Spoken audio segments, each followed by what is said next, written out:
we're appreciative of putting the debate on. It's one of those things that not everyone does, and to be able to step forward and give us an opportunity. As we've gone through this COVID-19 situation, it's really curtailed the ability for us to campaign involved with people. And so to be able to do this and have some airtime as far as it goes, I think really helps all of us, all the candidates, to be able to share their story and be able to have the people get to know you a little bit better.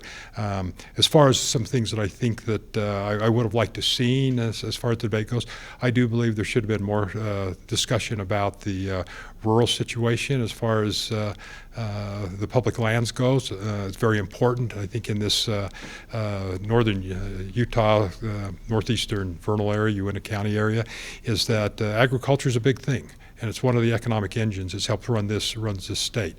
And I do think it's very important that we talk about it and we be able to discuss it a little bit.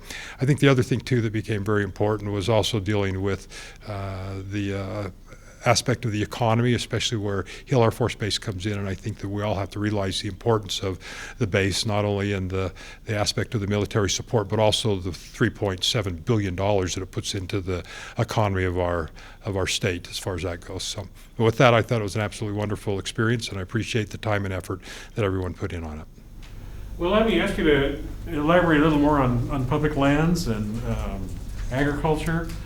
How do we balance conservation and exploitation of public lands? Sure. I think the thing on the public lands that we have to be aware of is that presently there's multi uses for the public lands, whether we're talking recreation, whether we're talking grazing, whether we're talking the mining, whether we're talking the beauty. It's something that is there, and we have to make sure that within the state that we protect that. On top of that, though, the thing that has to be looked at is the PILT funding, if you're familiar with that, the payment in lieu of taxes that the federal government brings in. The state as a whole is about, I think, 61% federal lands with the latest figures I've seen.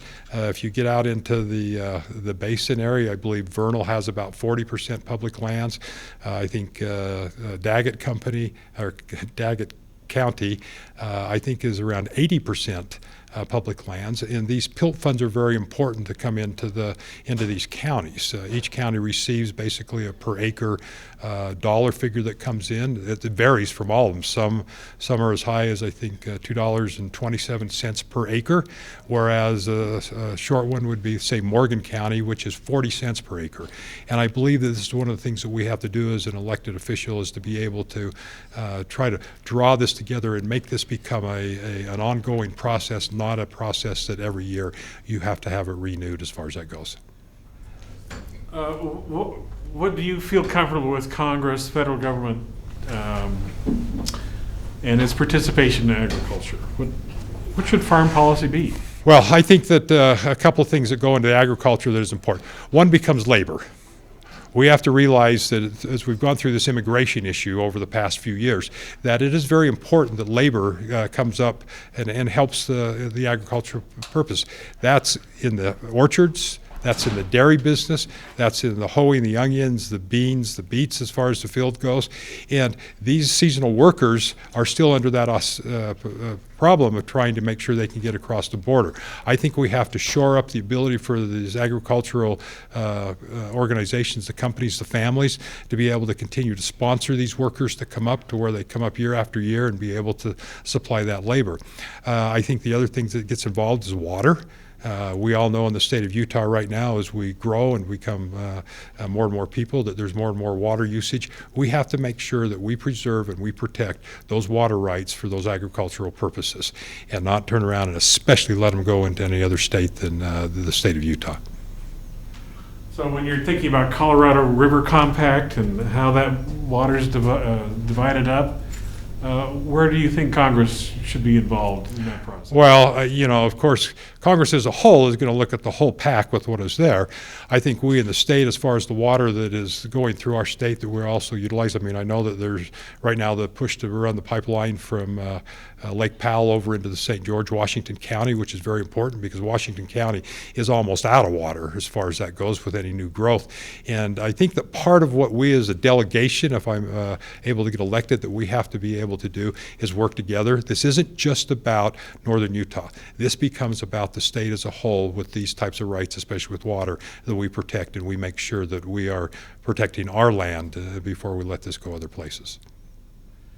I think you mentioned your dad was a teacher. Was that correct? My father actually was a principal at Davis High School for 27 years. So, what do you believe a proper role of the federal government is in education, at the secondary and the university level? On that, I think that especially as far as state goes, I think the federal government needs to get out of education. I think that they're realistically, when it comes down to it, there is no better person to know exactly what to do with education than that teacher. That teacher is the one who's been trained, who understands the personalities in the classroom and knows how to get through to those students, and we have to allow that to happen. I do believe on the university level, one of the things that we can take Utah State as an example, in their space technology, they have up there, I believe, over 1,000 employees. There is a lot of federal funds that have to be supported to Utah State to be able to keep these programs going, because they are research programs and they are things that are there that is helping not just Logan area, Cache County area, northern Utah. They're helping the entire country with some of the things that they're doing. Some of the information and some of the things they're learning and some of the things they're researching are very proprietary and are classified to things that we don't even know what's going on. And there has to continue to be that federal aid to support that program. Thank you very much. Appreciate you.